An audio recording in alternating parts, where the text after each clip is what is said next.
Allah memberikan izin buat kita untuk mengingat Allah Azza wa Jalla. Di saat 6 miliar manusia lebih, kalau penduduk bumi itu 8 miliar, yang 2 miliar muslim, kita termasuk yang muslim dan diberi izin oleh Allah untuk mengingat Allah Azza wa Jalla. Allahumma salli wa sallim ala abdika wa rasulika Sayyidina wa maulana Muhammadin wa ala alihi wa ashabihi ajma'in. Ya Allah, semoga salawat dan salam, berkah dan nikmat senantiasa Engkau curahkan untuk hamba kekasih-Mu, untuk baginda Nabi kita Muhammad alaihi salatu wassalam, untuk keluarga beliau, untuk istri-istri beliau, untuk putra-putri beliau, dan untuk seluruh sahabat Nabi. Semoga Allah meridai kita bersama mereka. Amma ba'd, sebuah karunia Allah, ana bisa sampai ke Cikarang lagi. Walaupun katanya Cikarang ini masuk planet lain gitu kan. Allahu Akbar jemaah. Kemana kita mau pergi sebenarnya jemaah? Penduduk Cikarang ini rata-rata bukan penduduk asli. Mereka pendatang yang sudah kesenangan tinggal di tempat ini dan tidak mau kembali. Antum orang mana? Orang mana? Jawa. Cikarang mah di Jawa juga, nggak ngakuin antum kau. Purwokerto. Udah berapa lama di sini? Udah nggak kepingin balik ke Purwokerto? Nggak kepingin kan? Nggak kepingin, ada apa di Purwokerto itu kan? Masya Allah jamaah. Dan itu yang terjadi dengan kebanyakan kita. Udah keenakan di dunia, dia lupa bahwa dia nggak lama di tempat ini. Sebagian sudah nyaman rumahnya, nyaman pekerjaannya, anak-anaknya juga udah nyaman. Dia pikir dia akan selamanya tinggal di tempat ini. Enggak jamaah. Di surat Al-Anbiya, suratnya para nabi, Allah berfirman di ayat 34-35 mengatakan kepada Nabi Muhammad alaihi salatu wassalam, wa ma ja'alna li basharin min qablikal khuld. Kata Allah, dan kami tidak pernah menjadikan seorang pun sebelummu yang kekal. Nggak ada. Al-khuld, semua ingat dengan pohon khuldi? Itu hanya kebohongan iblis. Nggak ada kekekalan di muka bumi ini. Bahkan gara-gara Nabi Adam makan buah yang kata iblis, hal adulluka ala syajaratil khuldi. Khuld, apakah engkau mau aku tunjukkan kepada pohon khuldi? Khuld itu kekekalan. Wa mulkin la yabla, dan kerajaan yang tidak ada habisnya. Teman-teman yang hijrah ke Cikarang mungkin berharap kekal di Cikarang, berharap mendapatkan ya kerajaan, mungkin kerajaan cilik di Cikarang, jadi raja cilik di Cikarang. Wa mulkin la yabla, kerajaan yang gak ada habis. Bohong. Maka Allah Azza wa Jalla mengatakan kepada Nabi kita Muhammad alaihi salatu wassalam, wa ma ja'alna li basharin min qablika al-khuld. Nabi Adam mati, Nabi Nuh mati, Nabi Ibrahim mati, Nabi Musa mati, Nabi Isa akan mati, dan Nabi Muhammad alaihi salatu wassalam telah mati. Afa imitta fahumul khalidun. Apa kalau engkau mati kemudian orang-orang kekal? Enggak, mereka bakal mati semuanya. Kullu nafsin dha'iqatul maut. Itu ketetapan Allah Azza wa Jalla. Wa nabluukum bisyarri wal khairi fitnah dan kami memberikan bala kepada kalian. Bentuk balanya itu asyar, keburukan. Jadi ketika antum di kampung halaman antum belum pindah ke Cikarang ini, susah dan bala sama aja. Gak ada ceritanya orang pindah dari bala kepada bukan bala, semuanya bala. Intinya bagaimana kita menyikapi bala tersebut. Allah mengatakan wa ilaina turja'un, dan kepada kami kalian akan kembali semua. Ahibati fillah, tempat kembali itu hanya ada dua. Dua-duanya kekal dan abadi. Satu namanya jannah, surga Allah Azza wa Jalla, khalidina fiha abada, kekal selama-lamanya di sana. Satu namanya nar, neraka, khalidina fiha abada, kekal selama-lamanya di sana. Dan kita bebas memilih. Nggak ada pemaksaan dalam agama. Kita tahu la ikraha fiddin, nggak ada pemaksaan dalam agama. Allah juga mengatakan faman syaa falyu'min wa man syaa falyakfur. Barang siapa yang mau beriman, monggo, silahkan. Wa man syaa falyakfur. Dan barang siapa yang mau kafir, silahkan kafir. Allah tidak butuh dengan ibadah kita,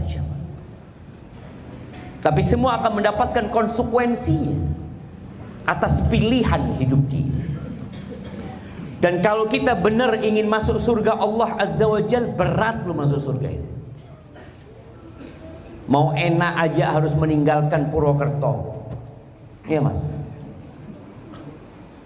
Itu cuma keenakan. Apa sih jemaah enaknya hidup di Cikarang? Anak kepingin tahu. Kok antum nggak mau balik? Nah, siapa yang mau jelaskan samaan? Apa enaknya hidup di Cikarang? Kasih mic yang mau jelasin. Yang udah 20 tahun di Cikarang. 20 tahun di Cikarang, kasihkan ke beliau. Waalaikumsalam warahmatullahi wabarakatuh. Kayaknya mic-nya dijauhin dikit. Pertama, hidup di Cikarang lebih mudah untuk mendapat kerjaan. Fulus. Yang kedua, hidup di Cikarang kita lebih banyak berinteraksi dengan berbagai macam suku. Dan yang ketiga, alhamdulillah ya Ustaz, saya mendapatkan istri asli orang Cikarang. Nemu di Cikarang istrinya. Makanya nggak mau balik kan tuh, jazakallah khair. Ada 3. Fulus, harta, wanita, terus bisa berinteraksi dengan berbagai macam suku. Tapi apa yang antum korbankan untuk mendapatkan itu? Apa yang dikorbankan untuk mendapatkan harta, wanita? Orang tua dikorbankan, kerabat dikorbankan, kampung halaman yang orang itu sebenarnya cinta sama kampung halamannya, tempat dia lahir besar, dia korbankan semua jamaah. Dan itu yang harus dilakukan seorang kalau ingin mendapatkan kenikmatan. Harus ada yang dikorbankan memang jamaah. Sebagian kita mau nikmat tapi nggak mau berkorban. Kira-kira surga Allah itu dibandingkan dengan Cikarang ini seperti apa? Yang antum mau meninggalkan negeri antum, meninggalkan kedua orang tua ya, yang terkadang terakhir dengar bapak meninggal baru balik, ibu meninggal baru balik, kerabat meninggal baru balik, nanti balik lagi ke Cikarang. Sekedar ucapkan selamat tinggal kepada orang-orang yang sebenarnya kita cintai jemaah. Ahibati fillah, surga itu antum tahulah semua surga. Kita sejak kecil diajarin tentang surga. Mau apa tinggal minta. Kalau di dunia antum mau apa tinggal minta. Kerja pun belum tentu mendapatkan apa yang diinginkan. Kerja. Ada yang bertahun-tahun kerja di Cikarang kepingin dia punya mobil, tapi sampai mati nggak punya mobil. Sedangkan di surga Allah Azza wa Jalla, Allah mengatakan fiha ma tashtahihil anfus wa antum fiha khalidun. Fiha ma tashtahihil anfus. Di surga itu ada semua yang diinginkan oleh jiwa. Apa aja yang antum inginkan Allah kasih. Sampai datang seorang sahabat yang mengatakan, ya Rasulullah, afil jannati faras. Rasulullah, di surga ada nggak kuda? Ada nggak kuda? Ini sahabat cinta banget sama kuda. Orang kalau sudah hobi sesuatu, kadang-kala istrinya dilupakan. Antum lihat ya, betapa banyak istri yang mengeluh karena suaminya punya hobi yang sampai hobinya bukan istri kedua, istri kedua, ketiga, keempat. Hobinya dia. Jadi sehari di rumah istri, hari kedua di istri kedua, istri ketiga, istri keempat. Ini hobinya dia semua. Ada yang suka mancing, berhari-hari mancing dia. Ada yang kayak gitu siapa? Iya. Ada yang suka main bola, nanti pindah main bola ke kota lain, istrinya dia lupakan. Ketika dia ingin sesuatu, nih sahabat cinta banget sama kuda. Yang boleh jadi kecintaan dia sama kuda melebihi cinta kepada istri. Kalau istri yang mengatakan pilihannya aku atau kudamu, kira-kira milih mana nih orang ini jemaah? Kayaknya anak mau ganti istri aja dah. Anak kuda, nanti cari istri lagi. Karena kecintaan dia kepada kuda, dia tanya, di surga ada nggak kuda? Kata Nabi SAW, idza udkhiltal jannah, kalau engkau dimasukkan ke surga, utita bi farasin min yaqutatin hamra, akan didatangkan kepadamu seekor kuda yang tercipta dari permata berwarna merah. Dari permata berwarna merah. Permata bisa ditaruh di mana? Di cincin, di kalung. Ini kuda. Lahu janahan, laha janahani. Dia punya dua sayap. Yatiru bika haitsu tasya. Engkau akan terbang sama dia kemanapun kau berada. Seperti itu surga jemaah. Di dunia orang mikir bikin mobil terbang ya. Akhirnya mereka bikin pesawat. Tapi ternyata pesawat nggak bisa landing di rumah antum. Ada orang kaya di mana di Indonesia ini bisa punya pesawat, tapi sampai hari ini pesawatnya nggak bisa landing di depan rumahnya. Tapi ketika kuda bisa landing di mana jemaah? Dimanapun antum mau. Landing di depan rumah antum, landing di belakang rumah antum, landing di genteng rumah antum. Fiha ma tashtahil anfus wa taladzul a'yun. Jiwa senang, mata enak ngelihat. Antum suka sama yang indah-indah kan? Allah kasih semuanya. Dan yang lebih dari itu semuanya, wa antum fiha khalidun. Antum kekal selama-lamanya di sana. Terus bagaimana mendapatkannya? Apalagi antum mau ke sana bersama istri dan anak-anak. Sendirian sukses itu nggak enak. Ada seorang ayah yang sukses bersama istrinya, tapi anaknya di penjara. Betapa banyak orang-orang kaya itu yang sibuk mengumpulkan harta. Istrinya pun sibuk mengumpulkan harta. Anaknya diabaikan. Sekarang kita itu ada daycare ya, tempat penitipan anak ya. Ketika memang harus seperti itu, maka orang tua harus lebih soleh untuk menitipkan anaknya kepada siapa? Allah Azza wa Jalla. Bukan kepada perawat, bukan kepada daycare, enggak, kepada Allah. Bagaimana Sa'id ibn Musayyib ibn Hazm, dia mengatakan kepada anaknya, la azidanna fi salati, aku akan nambah solatku nak, agar Allah menjagamu nak. Tapi ketika seorang sibuk cari harta dan tidak menitipkan anaknya kepada Allah Azza wa Jal, berantakan anaknya nantinya. Ketika orang tua meninggal dunia, tapi orang tua itu soleh, kira-kira dijaga nggak tuh anaknya sama Allah SWT? Allah ceritakan di surat Al-Kahfi, Nabi Musa dan Khidir, ketika Nabi dikirim sama Allah untuk merenovasi bangunan. Nabi, bayangin ya, itu bangunan yang mau ambruk direnovasi, selesai. Terakhir cerita Khidir, bahwasanya itu milik 2 anak yatim. Nggak ada, bapaknya sudah mati. Fil Madinah, ada di kota 2 anak yatim itu. Ini mungkin rumah dia di desa. Di bawahnya ada kanz, ada harta yang tersimpan milik mereka berdua. Oke, faham nih.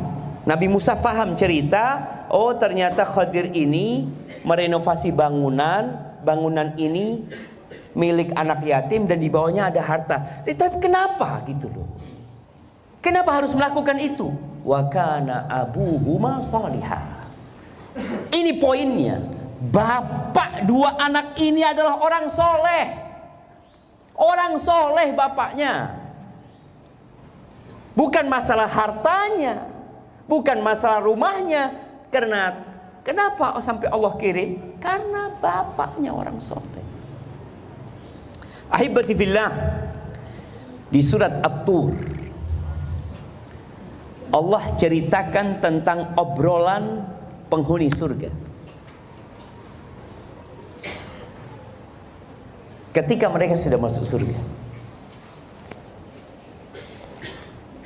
Allah mengatakan di ayat 25 di surat At-Tur, Allah mengatakan wa aqbala ba'duhum ala ba'din yatasaalun. Sebagian mereka berhadap-hadapan. Jadi duduknya nggak kayak gini. Ada yang di belakang antum, enggak. Mereka berhadap-hadapan duduknya. Mereka saling bertanya, antum kok masuk surga? Apa yang antum kerjakan dulu? Mereka saling bertanya. Karena apa? Orang itu cerita pengalaman, seneng jemaah. Kita kalau ketemu orang sukses tanya, bapak kok bisa kayak gini pak? Kata dia, dia akan cerita dari awal. Oh, saya dulu dari Purwokerto. Saya kemudian berangkat ke sini, waktu itu naik ini, naik itu, cerita panjang. Kemudian alhamdulillah anak sampai ke tempat ini, anak ketemu sama fulan, anak alhamdulillah dapat hidayah lewat fulan, cerita. Dan kesenangan itu pun Allah berikan di surga. Mereka saling tanya gitu loh, antum kok bisa masuk surga? Apa yang mereka katakan? Di antara obrolan mereka, qalu inna kunna qablu fi ahlina musyfiqin. Dulu waktu kami hidup di dunia, Kami itu adalah orang-orang yang takut, yang khawatir dengan keluarga kami. Rasa takut inilah yang menyebabkan kami diselamatkan sama Allah Azza wa Jalla. Orang yang takut dengan kemiskinan, apa yang akan dia lakukan? Dia akan kerja keras. Kalau dikatakan, aduh, dak ono kerjaan di sini, tidak bisa antum di sini, harus hijrah, harus tinggalkan, berangkat dia tinggalkan. Ketika punya anak, dia lihat anakku ini kepingin kuliah, kepingin sekolah, sekolahnya mahal. Takut anaknya nanti nggak bisa lanjut sekolah, orang tuanya kerja lagi, capek lagi dia. Gimana kalau takut sama api neraka? Apa yang dilakukan? Itu yang menyebabkan orang akhirnya semangat. Famannallahu alaina wa waqana adzabas samum. Kemudian Allah memberikan karunia-Nya kepada kamu. Nih, orang soleh tidak pernah menyandarkan kebaikan yang dapat dia lakukan, kesuksesan yang dapat dia raih kepada diri mereka. Mereka tidak mau, oh saya dulu kerja keras sampai bisa seperti ini. Enggak. Dia nggak seperti Qarun yang mengatakan, oh aku bisa seperti ini karena ilmu yang diberikan kepadaku. Enggak. Dia seperti Nabi Sulaiman ketika melihat singgasana Ratu Balqis. Apa yang dikatakan Nabi Sulaiman? Hadza min fadli Rabbi. Ini karunia dari karunia Tuhanku. Dan penghuni surga pun mengatakan, famannallahu alaina. Allah memberikan karunia-Nya kepada kami. Wa waqana adzabas samum. Dan Allah menyelamatkan kami dari adzabas samum, dari azab neraka, dari azab yang panas ya, Ma. Itu karunia dari Allah Azza wa Jalla. Inna kunna min qabl nad'u. Kita dari dulu terus doa, meminta kepada Allah, tidak beribadah kecuali hanya kepada Allah. Innahu huwal barr rahim. Sesungguhnya Dia Allah Maha Bar, Maha baik dan Maha pengasih. Ahibati fillah, man khafa adlaj. Orang yang takut itu akan bersegera. Ketika terjadi gempa, orang yang takut bangunan itu roboh, apa yang akan dia lakukan? Lari dia. Ketika dia lari, dia memikirkan handphonenya, dia memikirkan anaknya, kadang-kadang nggak dipikirin. Apalagi kalau sudah kondisinya sangat menakutkan sekali. Orang yang takut itu akan bersegera. Kalau dulu ketika ada pasukan yang hendak menyerang sebuah kampung umpamanya, orang yang takut itu akan bersegera pergi, meninggalkan tempat itu. Waman adlaj balagal manzil. Barang siapa yang bersegera di awal malam dia sudah meninggalkan tempat itu, dia akan sampai ke tempat persinggahan, tempat yang akan menyelamatkan dia. Ala inna sil'atallahi ghaliyah. Kata Nabi SAW, barang yang Allah tawarkan kepada kalian itu mahal, tidak murah. Mau bayar berapa kalian? Mau bayar berapa? Orang kalau ingin hidup nyaman, jamaah, di sebuah tempat yang strategis, yang aman, yang tentram. Sebagian perumahan itu 1 meternya 200 juta 1 meter. Kalau antum mau bikin kuburan berapa juta? 1 kali 2 meter 400 juta. Itu cuma kuburan. Gimana kalau mau bikin rumah di sana? Harus keluar uang banyak. Iya. Dan mereka keluarkan uang banyak itu, kemudian ditinggal. Setelah jadi rumah, dia tinggal sebentar, kemudian pergi mereka selama-lamanya. Sedangkan barang yang Allah tawarkan ini yang mahal. Ala inna sil'atallahil jannah. Barang yang Allah tawarkan itu surga Allah SWT. Ketika dalam satu peperangan, Ada riwayat mengatakan perang Uhud ya. Nabi SAW memberikan semangat kepada para sahabat yang mengatakan Qumu ila jannatin arduha samawati wal ard.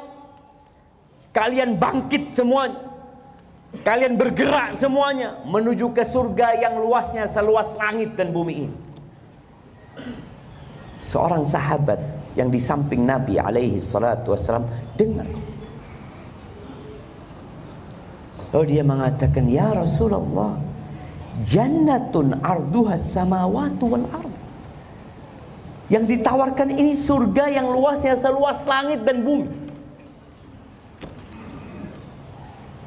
Bumi ini hanya titik jemaah, hanya titik kecil dibandingkan dengan planet-planet yang ada di galaksi Bima Sakti. Ada galaksi baru lagi yang ditemukan oleh manusia yang jumlah planetnya itu miliaran. Surga itu seluas bumi yang kecil ini, supaya kita lihat. Allah katakan bumi, ya kita bisa ngelihat seperti apa bumi ini dan langit-langit itu jemaah. Umar ini berpikir, ya Allah, surga seluas itu ya Rasulullah. Kata Umar mengatakan, bahin.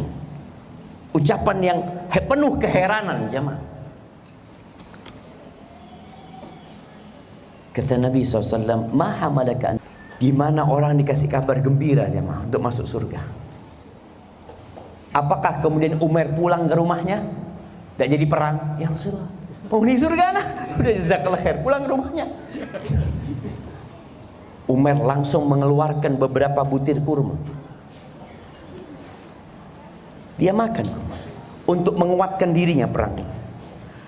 Lalu dia berkata, la in hayyid hatta akula hadhihi tamarat lahiya hayatun tawilah. Kalau aku hidup menghabiskan kurma ini sampai habis, itu kehidupan yang panjang sekali. Dilemparkan kurma itu. Umar lari jamaah ke medan perang dengan pedangnya. Kemudian dia meninggal dunia. Ada yang harus dikorbankan jamaah. Tadi antum pindah ke Cikarang ini, ada yang antum korbankan. Tapi sebagian gak merasa. Ketika bicara surga, antum berhitungan. Jamaah rahimakumullah, Rasulullah sallallahu alaihi wasallam beliau memberikan arahan buat kita semua ya. Ketika kita mau ke surga, kita itu butuh pembimbing, butuh mentor yang memberikan arahan kepada kita. Maka Allah utus para nabi. Allah turunkan kitab-kitab. Allah utus Nabi Ibrahim untuk memberikan penjelasan. Allah utus Nabi Nuh. Allah utus Nabi Lut. Allah utus Nabi Isa. Allah utus Nabi kita Muhammad alaihi salatu wassalam. Allah turunkan kitab-kitab itu, tapi para nabi sudah meninggal dunia. Nabi terakhir Nabi kita Muhammad alaihi salatu wassalam. Kitab terakhir sebagai kitab penutup adalah Al-Quran Al-Azim. Nabi alaihi salatu wassalam menjelaskan, wal ulama'u warasatul anbiya. Para ulama adalah pewaris para nabi. Maka mereka yang melanjutkan perjuangan para nabi, memberikan bimbingan. Biasanya antum kalau ke tempat yang enggak antum kenal, antum butuh guide. Guide yang ngasih tahu, oh ini kalau makan di sana itu makannya haram ya, jangan. Mau antum berangkat ke Jepang, biasanya ada yang ngasih tahu, oh mau makan yang halal. Aduh sulit di sini, tapi ada, nggak apa-apa, saya mau makan halal.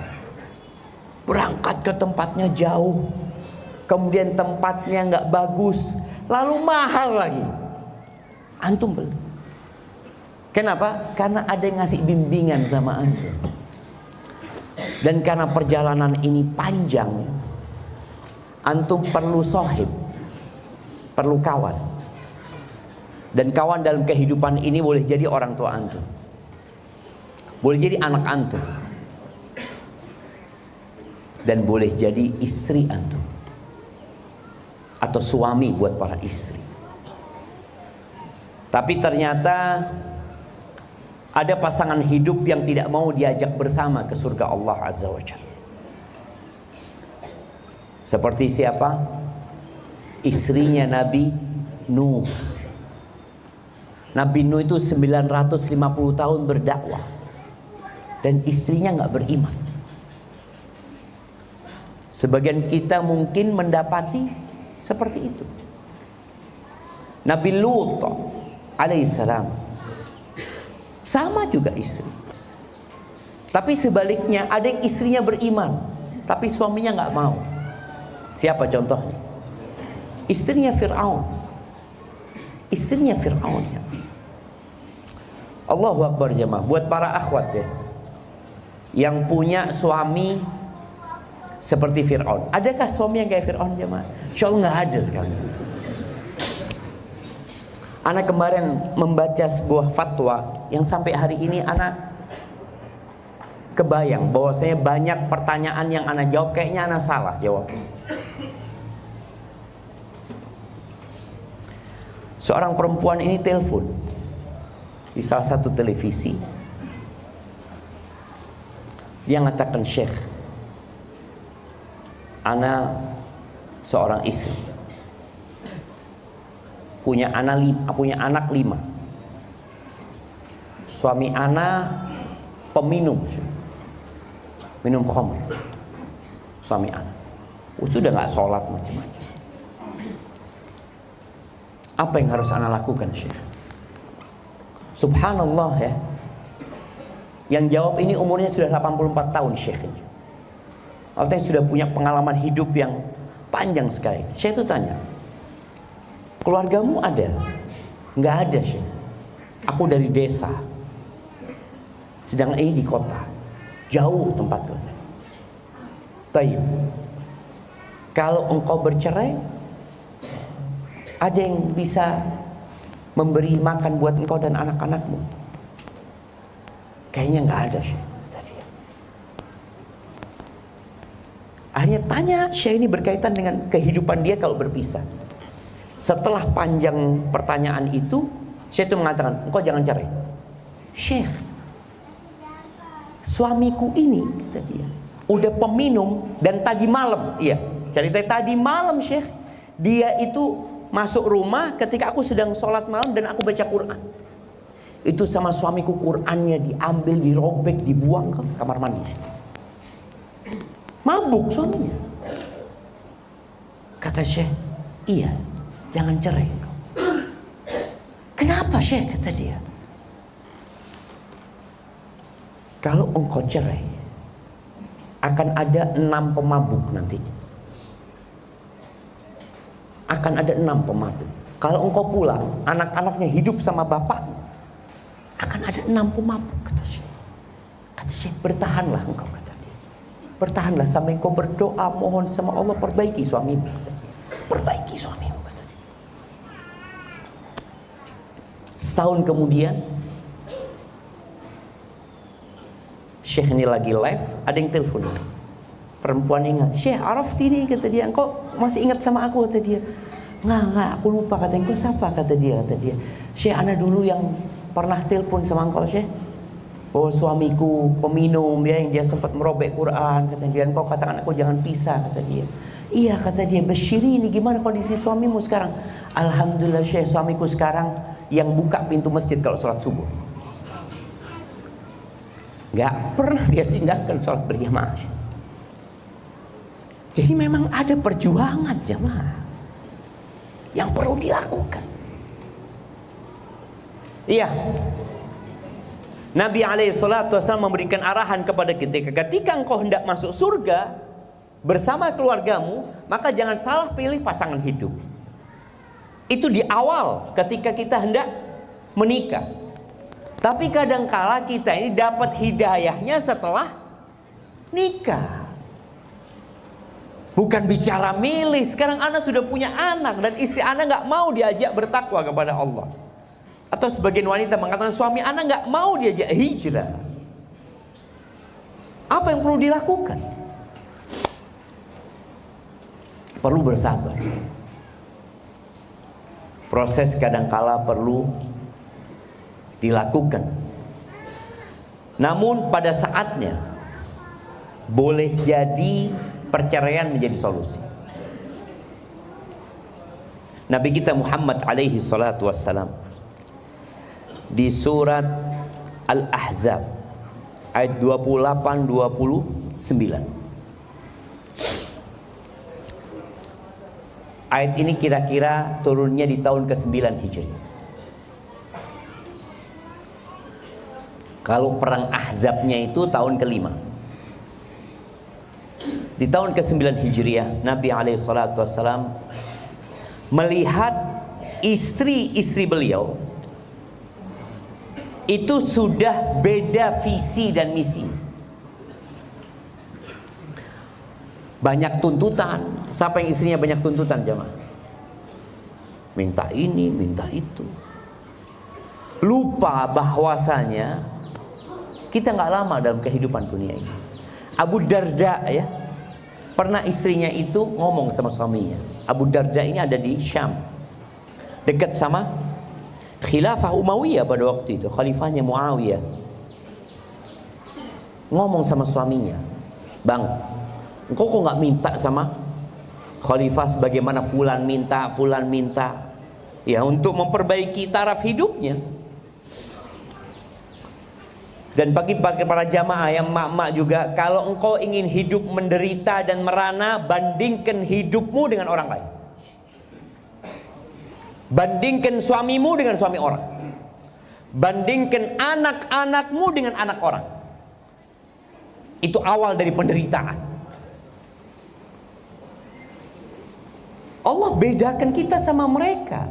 Maka jangan membandingkan dirimu sama mereka. Kalau harus membandingkan, bandingkan dengan yang di bawah. Apa kata Abu Darda mengatakan kepada istrinya? Ya Ummat Darda, inna amamana au inna baina aidina aqabatan kauda. Di depan kita ini ada jalan terjal yang kecil dan bahaya. Nggak bisa melewatinya kecuali yang bawaannya sedikit. Kalau banyak bawaanmu takut nggak bisa kita lewat. Kembali kepada cerita Nabi SAW di tahun ke-9 Hijriah, ketika umat Islam mulai enak hidup. Umat Islam itu mulai merasakan kenyamanan itu setelah penaklukan Khaybar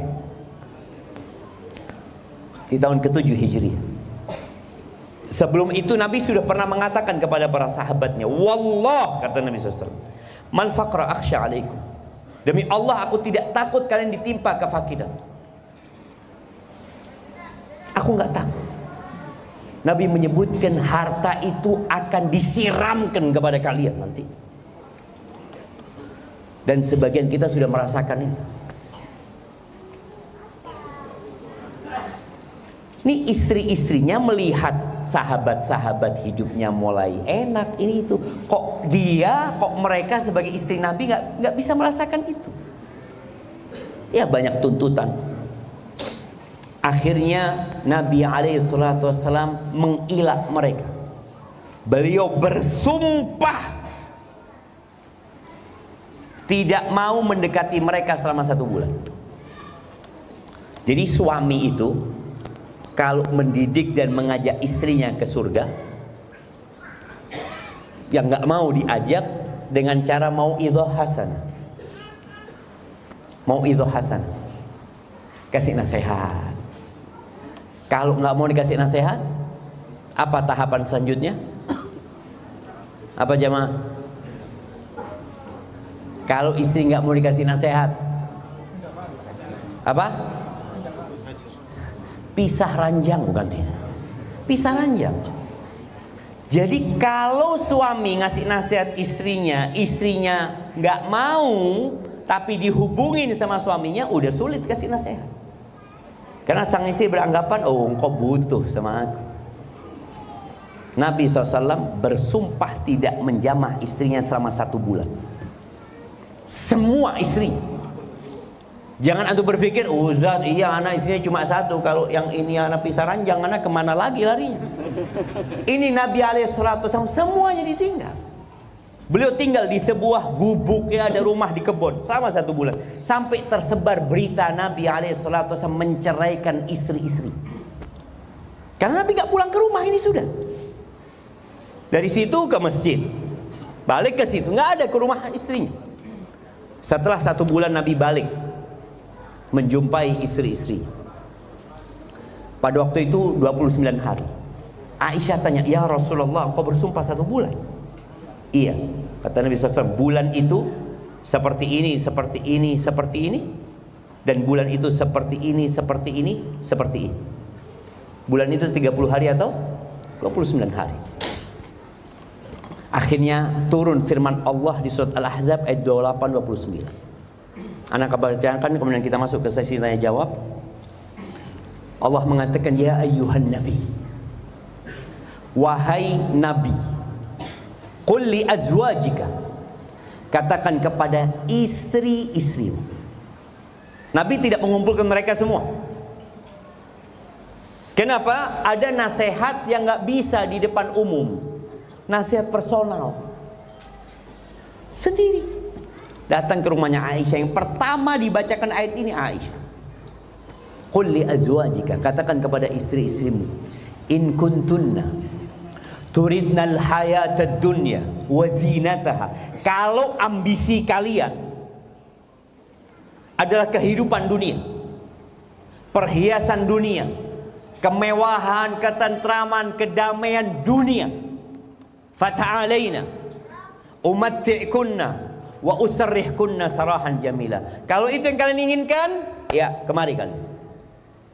Kita selesaikan urusannya. Aku kasih pesangon buat kalian, aku berikan harta kepada kalian, kemudian aku akan ceraikan kalian dengan perceraian yang indah. Kita nggak mungkin jalan bareng. Yang satu mau ke akhirat, yang satu mau ke dunia. Nggak mungkin. Dunia ini jembatan ke akhirat. Wa in kuntunna turidna Allah wa rasulahu wad daral akhirah. Kalau ambisi kalian adalah Allah, pemilik langit dan bumi ini, wa rasulahu, dan rasulnya, wad daral akhirah, dan kehidupan akhirat, fa innallaha adda lil muhsinati minkunna ajran azima. Sesungguhnya Allah menyediakan bagi orang-orang yang berbuat baik di antara kalian pahala yang besar sekali. Maka jamaah rahimakumullah, kalau ingin ke surga bareng harus menyamakan visi dan misi, dan harus sabar. Nabi sabar 9 tahun jamaah. Walaupun pada akhirnya Nabi memberikan pilihan kepada mereka, dan semua istri-istri Nabi memilih akhirat, memilih Allah dan Rasulnya. Hadza wallahu a'lam bishawab. Mungkin kita masuk ke sesi tanya jawab. Nah, ada pertanyaan yang sudah masuk? Antum bacain, fadhil.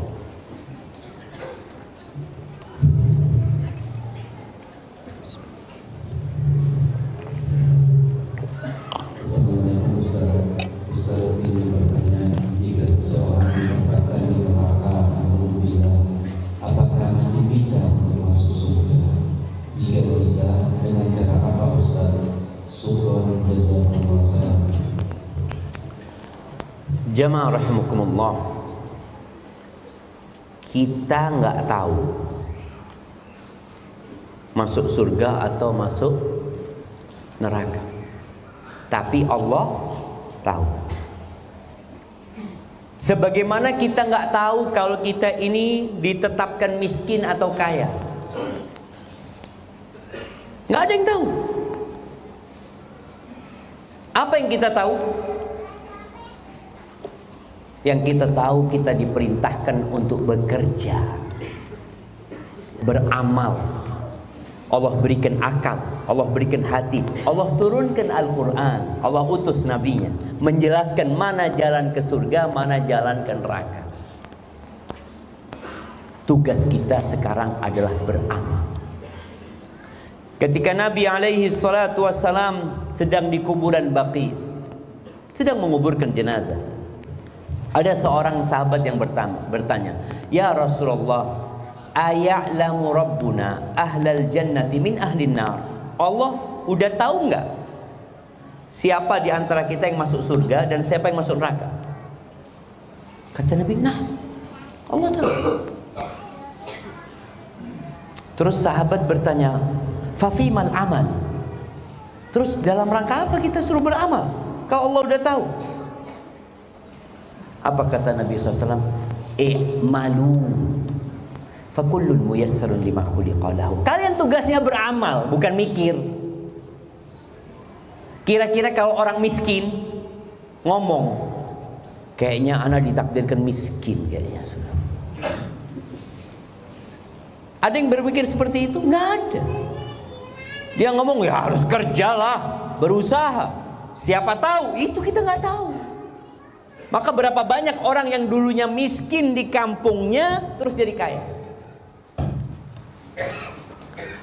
Semua akan dimudahkan sesuai dengan yang dia diciptakan untuk apa. Dan yang dapat merubah takdir itulah doa. Minta sama Allah Azza wa Jalla.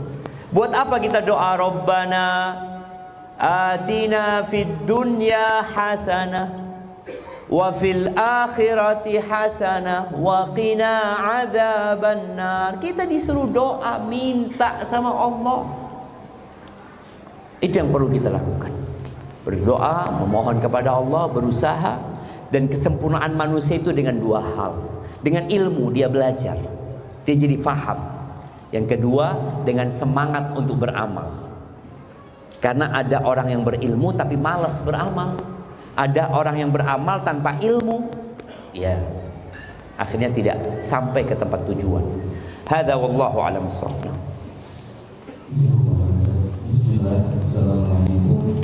Semoga Allah senantiasa menjaga Ustaz dan keluarga, dan semoga ibunda Ustaz yang wafat diberikan rahmat oleh Allah, dan kelak Ustaz dan beliau dikumpulkan di surga. Allahumma amin. Jazakumullah khairan. Ustaz, berikan anak nasihat ketika datang rasa takut akan kematian, karena saat ini Allah sedang menguji anak sakit kanker. Syukran wa jazakumullah khairan.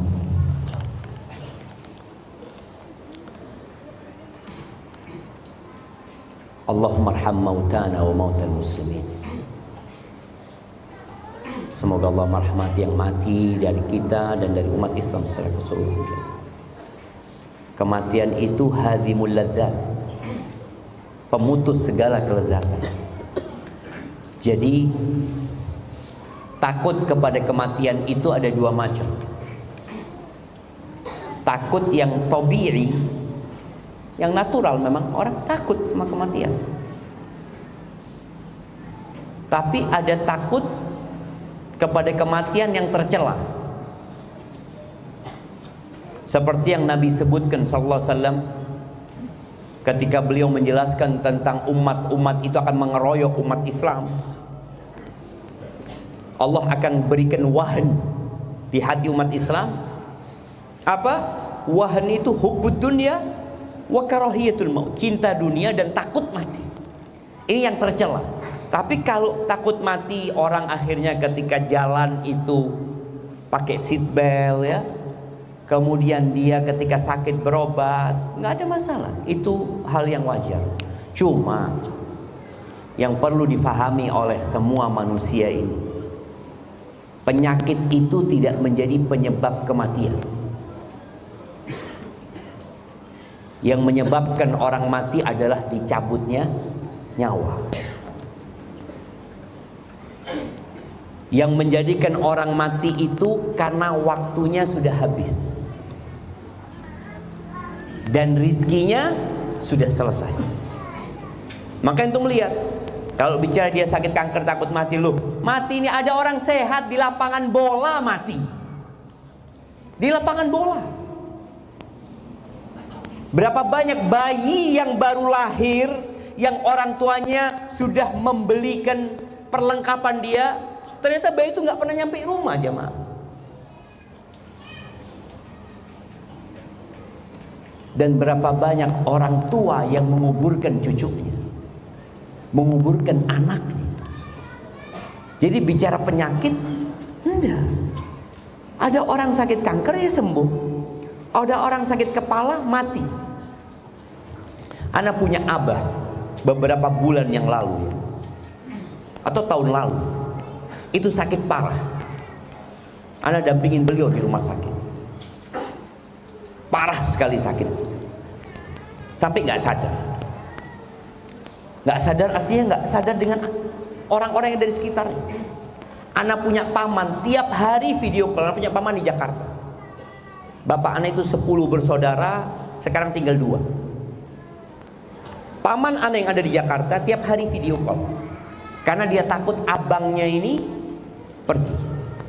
Tiap hari video. Subhanallah. Paman ana yang di Jakarta, suatu hari itu, di sore hari dia ngomong sama anaknya, nggak enak badan abah, kata dia. Mungkin dikasih minyak kayu putih apa. Maghrib meninggal dunia. Artinya dia yang mengkhawatirkan orang lain mati, ternyata dia mati duluan gitu. Maka ketika seorang ingat dengan mati, insya Allah itu akan memotivasi dia untuk beramal, segera bertaubat dan qanaah dengan kehidupan dunia ini. Maka jadikan penyakit itu penghapus dosa, pengangkat derajat, dan persiapan. Karena ada orang yang mati mendadak, belum punya persiapan. Ketika orang sakit, biasanya dia mulai ingat sama Allah Azza wa Jalla. Dia mulai baca Al-Quran. Dan sekali lagi, yang buat mati itu bukan penyakit kankernya, tapi karena rizkinya sudah habis dan waktunya sudah selesai. Kalau masih ada rizkinya, hidup tuh zaman. Hadza wallahu a'lam bissawab. Nah. Assalamualaikum Ustaz. Waalaikumsalam. Bagaimana cara menasihati orang tua yang suka main game Ustaz? Nah. Subhanallah jamaah. Allah mengatakan wa ja'alna ba'dakum li ba'din fitnah atasbirun. Kata Allah, kami jadikan sebagian kalian itu ujian untuk sebagian lain. Poinnya apa? Sabar enggak? Nabi Nuh diuji sama istrinya, diuji sama anaknya. Nabi Ibrahim diuji sama bapaknya. Dan sampai mati enggak berubah. La istri Nabi Nuh wala bapaknya Nabi Ibrahim. Dan paman Nabi Muhammad SAW Abu Talib juga tetap gak berubah sampai mati. Padahal yang mendakwain siapa? Nabi. Apa yang harus kita lakukan? Usaha memang. Ud'u ila sabili rabbika bil hikmati wal mau'izatil hasanah wajadilhum billati hiya ahsan. Ajaklah menuju ke jalan Allah dengan hikmah. Seorang anak ketika ngasih orang tua, ngasih tahu orang tuanya beda dengan orang tua ngasih tahu anak. Orang tua ngelihat anaknya main game, dia bisa ambil handphonenya karena dia punya kuasa. Tapi seorang anak ngelihat bapaknya main handphone, waktu adzan bisa nggak dia ngomong, sini ya, masjid? Nggak bisa. Beda posisi. Suami istri sama. Seorang suami pulang dari masjid, lihat istrinya masih sibuk dengan handphonenya, dia bisa ambil. Ayolah, waktunya sholat. Tapi seorang istri pulang dari pasar ngelihat suaminya main game, sudah adzan, bisa nggak istri mengatakan, ayo masjid? Berantem jadinya. Hikmah itu meletakkan sesuatu di tempatnya. Engkau sebagai seorang anak mohon. Kalau engkau tidak bisa memohon dengan lisanmu, karena banyak orang tua kalau anaknya menyampaikan sesuatu, wis, sudah. Maka tulislah surat kepada orang tua. Dulu jarang orang bisa baca, tapi sekarang insya Allah semua sudah bisa baca. Tulis surat. Yang pertama ucapan terima kasih kepada ayah. Yang kedua permintaan maaf kepada ayah. Yang ketiga permohonan kepada ayah. Itu mungkin bisa dilakukan sambil didoakan orang tuanya. Karena game ini membuat orang candu, kecanduan dia. Ada orang yang main game itu sampai di kamar mandi. Kabel chargernya itu masuk jemaah 5 meter dia beli. Astagfirullahaladzim. Sambil didoakan. Seorang istri ketika suaminya main game, dia duduk di sebelahnya baca Quran. Kok kenapa baca Quran? Iyalah biar berkah bang. Jadi main gamenya biar berkah. Ya enggak, biar suaminya tahu istrinya bacaan. Aku bacain bang ya, mungkin abang dengar, dapat manfaat. Dan memang orang-orang kalau sudah main game itu lupa aja. Lupa dengan waktu. Hadza wallahu a'lam bissawab. Nah.